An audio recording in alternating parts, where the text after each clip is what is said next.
नमस्कार मंडळी. आजच्या कथेचं नाव आहे पसारा. कथा तुम्ही ऐकाच, पण अगदी शेवटी मी काहीतरी डिक्लरेशन पण केलेलं आहे, ते सुद्धा ऐका आणि त्यावर तुमचं मत आणि कमेंट जरूर कळवा. आजच्या कथेला सुरुवात करूया. कथेचं नाव आहे पसारा. लेखन आणि सादरीकरण मंजिरी कारेकर. तुम्हाला किती वेळा सांगितलंय सखाराम, साफसफाई करताना माझ्या वस्तूंना हात लावत जाऊ नका. नको त्या उचापत्या करायची फार सवय झाली आहे तुम्हाला. इकडच्या गोष्टी तिकडे ठेवाल, तिकडच्या गोष्टी इकडे ठेवाल. तुमचं काम काय आहे? लादी पुसणं, धूळ साफ करणं, मग ते पेपर फाईल, त्याला तुम्ही का हात लावता? सौरभ चिडून बोलत होता. सखाराम काका नेहमीप्रमाणे शांतचर्या ठेवूनच उभे होते. खरंच सांगतो साहेब, मी कोणत्याही पेपरला फाईलला हात लावलेला नाही. खाली काही पेपर पडलेले दिसले, ते फक्त उचलून त्या टेबलवर ठेवले. माझी नेहमीची साफसफाई करून घेतली. कोणतीही फाईल, पेपर मी इकडे तिकडे हलवलेला नाही साहेब, ते म्हणाले. तरी पण सौरभ ते सगळं ऐकायच्या मूडमध्ये नव्हता. आज तो खूप भडकला होता. सगळ्या स्टाफवर, मॅनेजर साहेबांवर, सखाराम काकांवर. आज त्यांना काका म्हणून सुद्धा त्याने हाक मारली नव्हती. सखाराम असंच संबोधलं होतं. भोसले, आत्ताच्या आत्ता यांना कामावरून काढून टाका पाहू. यांचं रेजिग्नेशन घ्या. उद्यापासून मला हे इथे दिसायला नकोत. ऐकूनच मॅनेजर भोसलेंना आश्चर्य वाटलं. सखाराम काका गेली 35 वर्ष कंपनीत काम करत होते. सौरभ साहेबांच्या बाबांपासून ते इथे कामाला होते. त्यांना असा अपमान करून काढून टाकणं जीवावर आलं होतं. पण वरून हुकूम आला म्हटल्यावर काय करणार? त्यांनी सखाराम काकांकडे पाहिलं. त्यांचा चेहरा अजूनही शांतच होता. डोळ्यात मात्र किंचित पाणी दाटलं होतं. पण चेहऱ्यावर नेहमी असते तशी एक हलकीशी स्माईल त्यांनी कायम ठेवली होती. बरं साहेब, आजची तेवढी कामं करतो आणि संध्याकाळी निघतो. मी उद्यापासून नाही येणार. येऊ का मी? त्यांनी विचारलं. सौरभ काही बोलला नाही. भोसलेच मग म्हणाले, काका सध्या या तुम्ही. सखाराम काका बाहेर गेले. बाकी स्टाफला चहा पाणी नेऊन दिलं. त्यांची नेहमीची साफसफाई केली. ज्या काही महत्वाच्या झेरॉक्स स्टाफने काढायला सांगितल्या होत्या, जी काही त्यांची कामं होती, ती केली. सौरभ डोक्याला हात लावून बसला. अशा परिस्थितीत काय करावं ते भोसले नाही कळलं नाही. त्यांनी घड्याळ पाहिलं. फॉरेन क्लायंटला यायला अजून 1 तास बाकी होता. त्यांनी सुचवायचं म्हणून सुचवून पाहिलं. सर, आपण पुन्हा एकदा केबिन तपासून पाहूया का? कदाचित तो पेपर इथेच कुठेतरी असेल. अहो, आता किती वेळा त्याच गोष्टी करायच्या भोसले? कालपासून आपण तेच करतोय ना. एवढा महत्वाचा पेपर टेबलवरून हल्लाच कसा? ड्रीम वंडर ही डील म्हणजे माझ्यासाठी खरोखरच एक ड्रीम होतं. माझं मोठं स्वप्न होतं. 70 कोटी रुपयांची गुंतवणूक त्यात लागलीये. ती कॅन्सल झाली तर किती मोठं नुकसान होईल आपलं, तुम्हालाही कळत नाहीये का? मी गेल्यानंतर माझ्या केबिनमध्ये कोण कोण आलं होतं याची मला माहिती हवीये. CCTV फुटेज बघून मला सांगा सगळं. सौरभ वैतागत म्हणाला. सर, ते सगळं करूया, पण सध्या आपल्याकडे फक्त 1 तास आहे. जर आपण पुन्हा एकदा शोधलं तर तो पेपर कदाचित मिळेल आपल्याला, भोसले म्हणाले. सौरभने मग केबिनमध्ये नजर टाकली. एकही कॉर्नर रिकामा नव्हता. खरं तर फॉरेन क्लायंट येणार म्हणून त्याला आपल्या केबिनची साफसफाई करून घ्यायची होती. पण कुठून करावी तेच त्याला सुचलं नाही. शेवटी मग त्याने केबिनमध्ये मीटिंग न ठरवता बोर्ड रूममध्ये मीटिंग ठरवली होती. सगळीकडे अस्ताव्यस्त पसरलेल्या फाईल्स, त्यातून लोंबकळणारे पेपर, ड्रॉवर खचाखच डील आणि ॲग्रीमेंटने भरलेले. एखादी गोष्ट मिळाली नाही की त्याच्या झेरॉक्स काढून ठेवायच्या. असं करून करून अनावश्यक कितीतरी झेरॉक्स कॉपीज तिथेच पडल्या होत्या. 10-12 वर्षांपूर्वीच्या फाईल्स, ज्याच्या डील्स आता होऊन गेल्या होत्या, त्या सुद्धा रेफरन्ससाठी म्हणून तिथेच होत्या. ते सगळं आज साफ करून घेऊया, उद्या साफ करूया असं म्हणता म्हणता कित्येक वर्ष तसंच पडलं होतं. मुळात कामातच आपण इतकं गुरफटून गेलोय की हे सगळं करायला वेळच मिळत नाहीये. आणि मग नेमका महत्वाचा हवा असलेला पेपर आयत्या वेळेस, कामाच्या वेळेस मिळत नाही, भोसले म्हणाले. म्हणून त्याने टेबलवरच्या फाईल पुन्हा एकदा चेक करून पाहिल्या. पेपर काही मिळाला नाही. तो साधा सुद्धा पेपर नव्हता. प्रॉपर्टी क्लिअरन्सचा पेपर होता. तो मिळाला नाही तर खूप मोठं नुकसान होणार होतं. तो अस्वस्थ झाला होता. तेवढ्यातच बायकोचा रीमाचा फोन आला. हॅलो सौरभ, ऐकणारे, आपण संध्याकाळी संजूताईकडे जाऊया. तिच्या कुणालचा बर्थडे आहे ना, ती बोलवत होती. संध्याकाळी जरा लवकर घरी यायला जमेल का तुला? तिने हा प्रश्न विचारताच सौरभ आणखीन वैतागला. अगं, तुला गोष्टी कळतच नाहीत का गं? आता कामं सोडून मी लहान लहान मुलांचे बर्थडे सेलिब्रेट करायला बसू का तुमच्यासोबत? मी नाही येणार. त्याने फोन ठेवून दिला. ही त्याची चिडचिड आजचीच नव्हती. अलीकडे ती नेहमीच होत होती. बायकोवर चिडचिड, आईवर चिडचिड, मुलांवर चिडचिड. गेल्या आठवड्यात जुईलीने त्याच्याकडे हट्ट केला होता. बाबा, माझा प्रोजेक्ट तूच बनवून दे. आधी किती छान छान प्रोजेक्ट बनवायचास तू. आता वेळच काढत नाहीस तू आमच्यासाठी, ती हट्टाने म्हणाली होती. पण आता खरोखरच सौरभ कामात गुरफटला होता. रविवार सुद्धा बायको मुलांना त्याला देता येत नव्हता. त्याने आधी जुईलीला समजावून पाहिलं. ती ऐकत नाही. पाहिल्यानंतर त्याने तिला एक हलकासा धपाटा घातला होता आणि तेव्हापासून जुईली बोलायला त्याच्याशी कचरत होती. पण तिची समजूत घालावी, तिला मनवावं यासाठी सुद्धा त्याच्याकडे एनर्जी आणि वेळ राहत नसे. त्याने पुन्हा एकदा केबिनमध्ये नजर फिरवली. आता काहीही झालं तरी या महिन्यात ही साफसफाई करायचीच असं त्याने ठरवलं. आज गुरुपौर्णिमा. त्याच्या केबिनमध्ये त्याने स्वामींची सोन्याची मूर्ती बसवली होती. अगदी त्याच्या टेबलाच्या समोरच. मूर्ती चांगली जड होती. स्वामींची सोन्याची मूर्ती करून घ्यायची असं त्याच्या मनात होतंच. स्वामींमुळेच तर तो नावारूपाला आला होता. पैसा हवा तसा येत होता, पण मनशांती मात्र हळूहळू हरवत चालली होती. पूर्वी मित्रांबरोबर बाहेर जाणं व्हायचं, आता तेही कमी झालं होतं. म्हणजे नव्हतंच. गेल्या आठवड्यात त्याचे मित्र फॅमिलीला घेऊन केरळला गेले होते. बायकोच्या मनात होतं की आपणही जावं, पण सौरभला वेळच नव्हता. त्यामुळे नेहमीप्रमाणे त्याने अंग काढून घेतलं. बरं, हा स्वतः सुद्धा कुठे घेऊन जाणार नाही. त्यामुळे बायकोची पण नाराजी वाढत चालली होती. पैसा काय कामाचा जर तो आपल्याला आनंद आणि समाधान देऊ शकत नाही, असं ती कित्येकदा म्हणायची. पण ते सौरभला आता कुठे पटायला. त्याने त्याचे व्याप इतके वाढवले होते की ऑफिस सुटल्यानंतर गाडीमध्ये सुद्धा सतत त्याच्याबरोबर त्याचा लॅपटॉप, फाईल्स, पेपर्स, दुनियाभरचं सामान असायचं. घरी गेल्यानंतर सुद्धा बेडरूम आणि हॉलमध्ये त्याने आपलं मिनी ऑफिस बनवलं होतं. मुलांना तिथे हात लावायला अजिबात परवानगी नव्हती. मुलांनाच का, बायकोने सुद्धा तिकडच्या तिकडे फाईल हलवल्या तर तो वैतागायचा. तिला सुद्धा मग राग यायचा. अरे, हे घर म्हणजे तुझं ऑफिस आहे का? घरात तू कामाचे पेपर्स का आणतो असं म्हणायची. एवढं मोठं घर, पण त्याला आता म्युझियमचं स्वरूप आलं होतं. हा पेपर लागेल ना, तो पेपर लागेल, ती फाईल लागेल ना, अरे हे सामान तर हवंच. असं करून करून कित्येक वस्तू घरात डबल डबल झाल्या होत्या. मुलांना पण तशीच सवय लागली होती. 2-2 identity card, extra compass box, वह्यांचे, पुस्तकांचे डबल सेट, काढलेल्या फोटोंची डिजिटल कॉपी, हार्ड कॉपी, याने सगळे अल्बम भरले होते. मोबाईल सुद्धा फोटोने खचाखच भरला होता. हा व्हिडिओ आवडला, तो फोटो आवडला म्हणून लॅपटॉपमध्ये ठेवायचा, मोबाईलमध्ये ठेवायचा. सगळीकडे नुसतं गच्च गच्च झालं होतं. ऑफिसमध्येही त्याचं तेच झालं होतं. ही फाईल लागेल, या क्लायंटबरोबर उद्या डील करायचंय, याचा अभ्यास करायला पाहिजे म्हणून हे इथे हवं, ते समोर हवं, असं करता करता अनेक पेपर, फाईल, वस्तू जमा झाल्या होत्या. आणि जेव्हा नेमका एखादा पेपर हवा तेव्हा तो कधीच मिळत नसे. आणि मग त्यातून काय व्हायची? फक्त चिडचिड आणि राग. आपल्या लोकांवर, स्टाफवर त्याने मनशांती बिघडत चालली होती. त्याने पाहिलं, बिचारे भोसले सुद्धा त्यांना जमेल तसं ड्रॉवर चेक करत होते. फाईल सुद्धा त्यांनी 2-3 वेळेस तपासून पाहिल्या होत्या. गच्च गच्च भरलेले ड्रॉवर त्याने रिकामी केले, तपासून पाहिले. जवळजवळ अर्धा पाऊण तास त्यात गेला. आता तो महत्वाचा पेपर मिळण्याची शक्यता शून्य झाली होती. तो घामाघूम झाला. आपला बीपी वाढतोय की काय असं त्याला वाटू लागलं.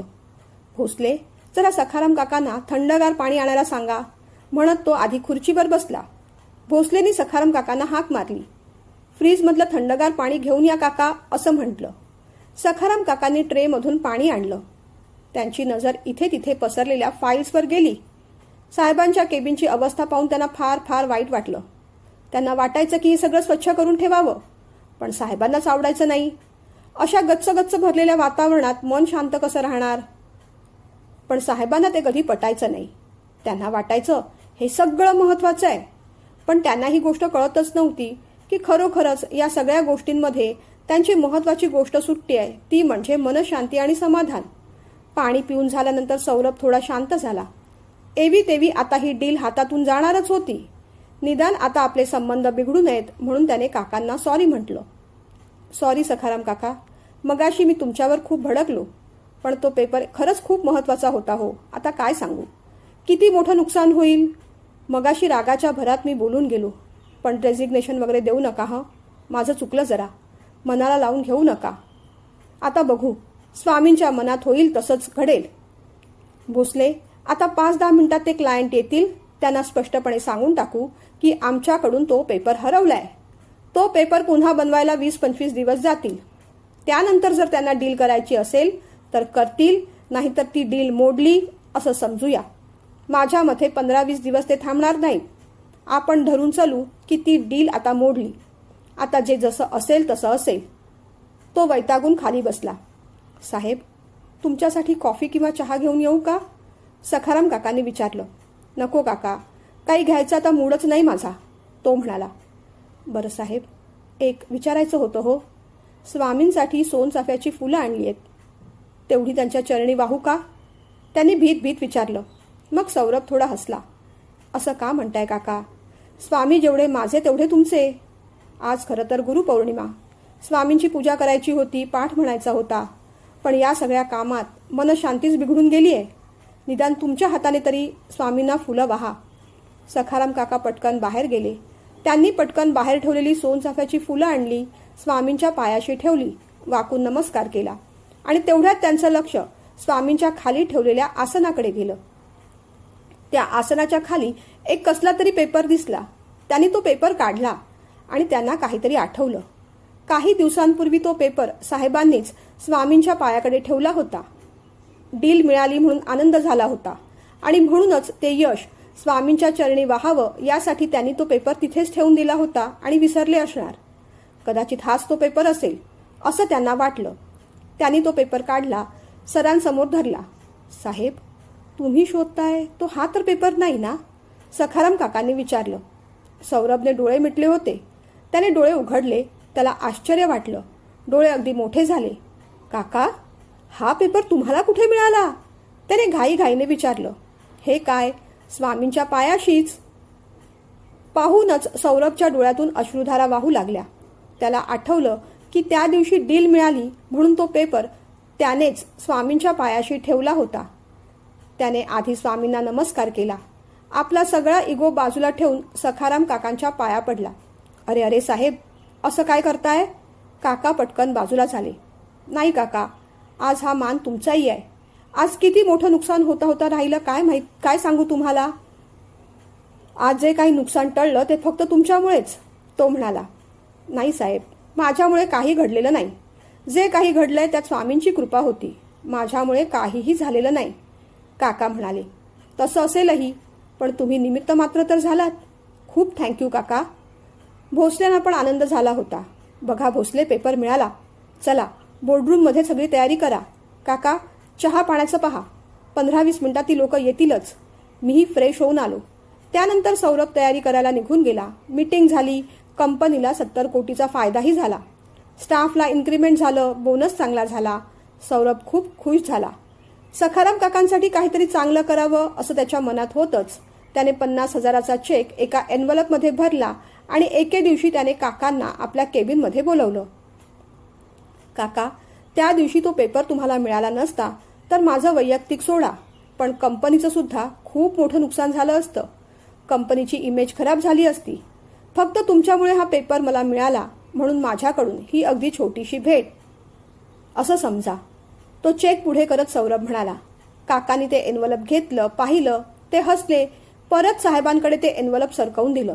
नको साहेब, मुळात मला याची गरजच नाही, कारण आता मला माझा व्यापच वाढवायचा नाही. साहेब, नोकरी करतो, भरपूर पगार येतो. घरात फक्त मी आणि माझी बायको. मुलीचं लग्न झालंय. दिल्या घरी ती अगदी सुखी आहे. माझा दिनक्रम अगदी छान चाललेला आहे. सकाळी स्वामींच्या मठात जातो. तिथे माऊलींचा हरिपाठ म्हणतो. ऑफिसला येतो. आनंदाने सगळी कामं करतो. घरी जातो. संध्याकाळी आजूबाजूच्या मुलांसाठी संस्कार वर्ग पण घेतो. मुळात आता जास्त व्याप वाढवायचे नाही साहेब. आहेत तेच कमी करायचे. त्यांचं बोलणं ऐकून सौरभला आश्चर्य वाटलं. पण काका, हे पैसे घ्यायला काय हरकत आहे? कुठेतरी फिरून या, मजा करा, एखादी वस्तू घ्या, त्याने समजावलं. आत्ताच तर म्हटलं ना साहेब, उगीच जास्त व्याप वाढवायचे नाहीत. ठेविले अनंते तैसेची राहावे, चित्ती असू द्यावे समाधान. आणि साहेब, पैसा अशी गोष्ट आहे ना की कमवू तेवढी कमीच पडते. मुळात आपल्या कष्टाचेच पैसे घ्यावेत. कारण फुकटचं काही उरत नाही आणि कष्टाचं मात्र सरत नाही. आज तुम्ही मला हे पैसे देणार, उद्या त्या चैनीची सवय लागणार, मग त्यात माझा समाधान संपणार.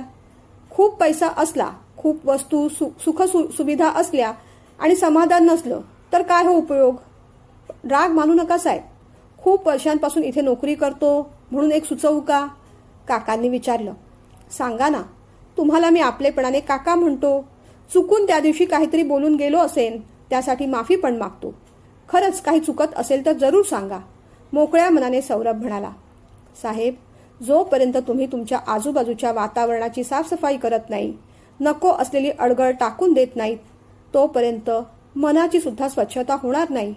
हा पसारा, ही अडगळ तुमची एनर्जी, शक्ती खेचतायत. त्यामुळे तुमची मनशांती ढळत चालली आहे.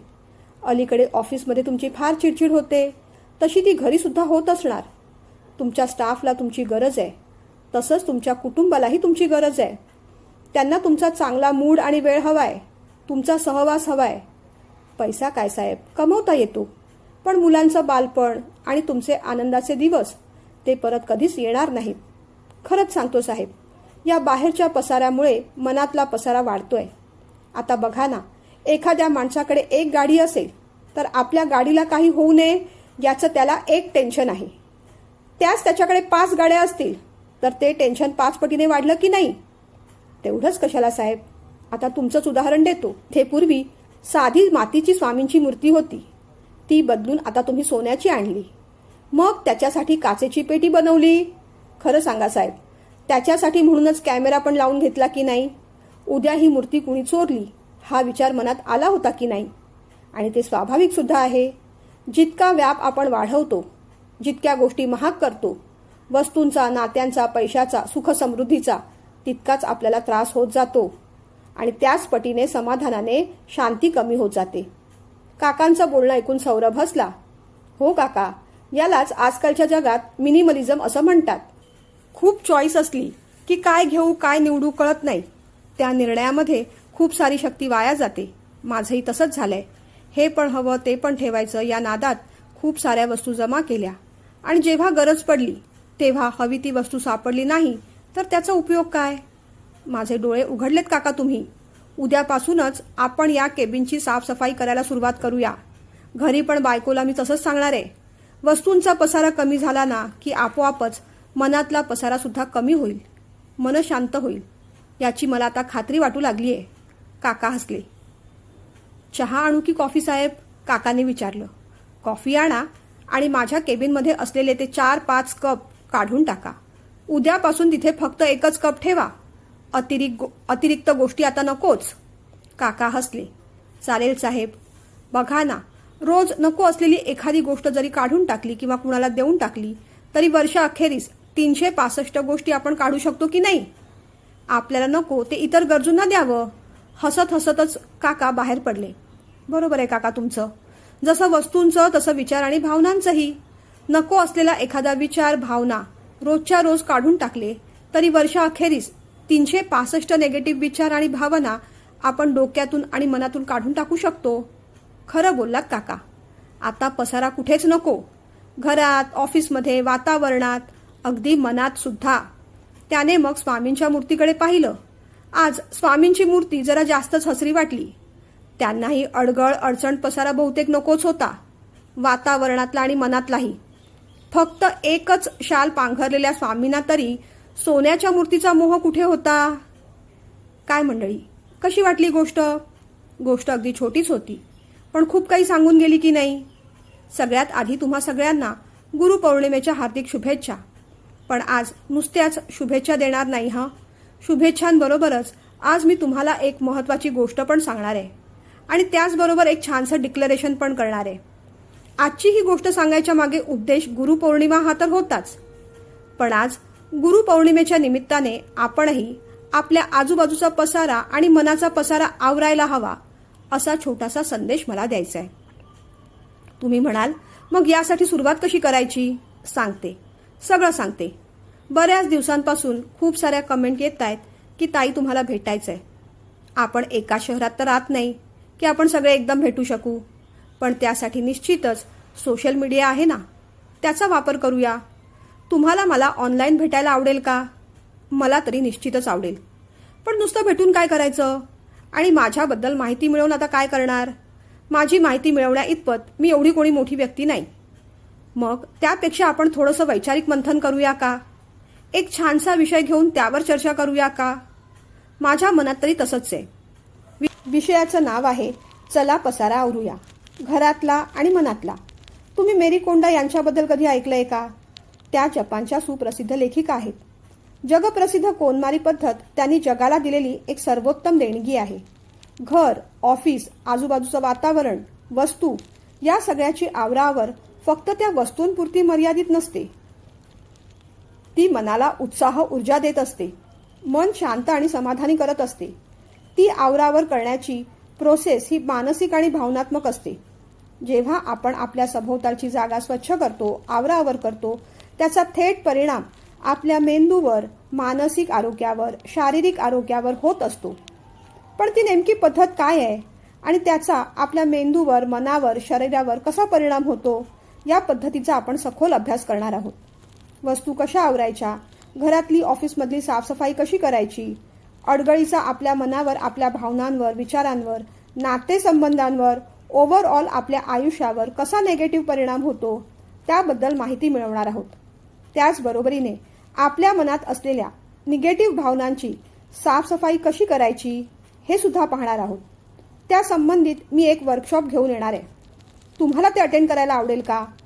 कमेंटमध्ये जरूर कळवा. सेशन झूमवर ऑनलाईन असेल. साधारण एखाद्या शनिवारी किंवा रविवारी 1 ते 1.5 तासाचा कालावधी असेल. त्यामध्ये सगळे आपण भेटूयाच. तेव्हाच तुमचे काही डाऊट असतील, प्रश्न असतील, तुम्हाला काही मला माहिती द्यायची असेल, काही सुचवायचं असेल, त्यावर सुद्धा चर्चा करूया. पण खरंच एकदा भेटूया. ऑफलाईन पद्धतीने मी स्ट्रेस मॅनेजमेंट, रागाचं व्यवस्थापन, मुलांचा सर्वांगीण विकास, सोशल मीडिया, डाव्या उजव्या मेंदूचा विकास अशा अनेक कार्यशाळा घेत असते. तेव्हा म्हटलं तुमच्याबरोबर सुद्धा ऑनलाईन एखादा वर्कशॉप करूयाच. अर्थात तुम्हाला चालणार असेल आणि आवडणार असेल तरच. आता तुम्हाला प्रश्न पडला असेल, मगाचपासून ही एवढं स्वतःबद्दल सांगतेय, ह्यात हिचा नेमका फायदा काय असेल, ह्या कोर्सची फी काय असेल, किंवा इतर व्यावसायिक करतात तसा पहिला कोर्स थातूरमातूर ठेवायचा, मग त्यातून आणखीन पुढे कोर्स जॉईन केलात तर त्याची एवढी फी भरावी लागेल, असं सगळं सांगायचं. असं काहीतरी असेल का? खरं सांगा, माहिती ऐकता ऐकता बसल्या जागेवरच असे सगळे विचार मनात आले की नाही?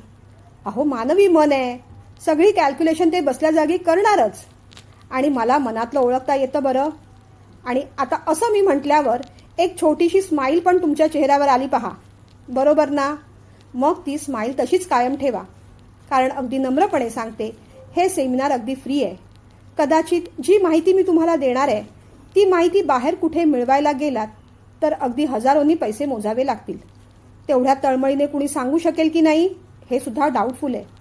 मी नेहमी म्हणते, कथास्तू मनकथास्तू हे माझं कुटुंबच आहे. मग ते बोलण्यापुरतीच राहायला नको. म्हणून ठरवलं की पुढे येऊन आपण काहीतरी करूया. यापुढे सुद्धा मी अनेक ऑनलाईन सेशन घेणार आहे. अर्थातच सगळे विनामूल्य नसणार, पण जे काही मूल्य असेल ते अगदीच नॉमिनल, कमीत कमी ठेवूया. कारण ज्ञान प्रसार आणि प्रचार झाला पाहिजे असं मला वाटतं. पण अर्थातच ज्ञानाला मूल्यसुद्धा असलंच पाहिजे. कारण फुकट मिळालेल्या गोष्टींची किंमत नसते. आणि दुसरी गोष्ट म्हणजे त्यात आपला वेळ आणि एनर्जी सुद्धा लागलेली असते. पण तो सगळा पुढचा भाग झाला. सध्या आपण चला पसारा आवरूया या फ्री सेमिनारबद्दल बोलूया. पुन्हा एकदा त्याच कळकळीने सांगेन, या सेमिनारमध्ये खूप महत्त्वाची छान माहिती मिळेल. माझ्या एवढ्या वर्षाचं शिक्षण, वाचन, अनुभव या सगळ्याचं सार त्यात असणार आहे. आपण आपल्या फिजिकल हेल्थबद्दल, मेंटल हेल्थबद्दल बोलणार आहोत. त्याची कशी काळजी घ्यायची, भावनांचं व्यवस्थापन कसं करायचं, हे सगळे विषय त्यात कव्हर होणार आहेत. जास्तीत जास्त लोकांनी त्याचा फायदा घ्यावा अशी पुन्हा एकदा विनंती करेन. विनंतीसुद्धा आणि आग्रहसुद्धा. आता निर्णय तुमचा आहे. मोकळेपणे तुम्हाला काय वाटतं ते कमेंट सेक्शनमध्ये जरूर तुम्हाला कळवायचं सुद्धा आहे. तुम्ही मला भेटायला आणि माहिती घ्यायला खरंच उत्सुक असाल तर कमेंटमध्ये तसं कळवा. सेमिनार आपण पुढच्या महिन्यात ऑगस्टमध्ये घ्यायचा प्रयत्न करूया.